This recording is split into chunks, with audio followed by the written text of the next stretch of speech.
I think it's the only thing at a company that truly touches every single function. Pricing like deeply affects the sales team. It deeply affects the customer success team, the renewals team. It deeply affects how like product like, shows up. It deeply affects the metering you need to do on the engineering side, to name a few. And so I think when you change that relationship with a customer, it needs to be very well thought through. And obviously, the more you've tested it, the better.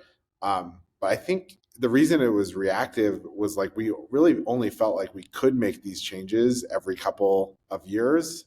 I think maybe the retrospect thing is less that these major shifts should have been happening more often. The thing we executed less well on, in my opinion, is we didn't do as much like smaller experimenting.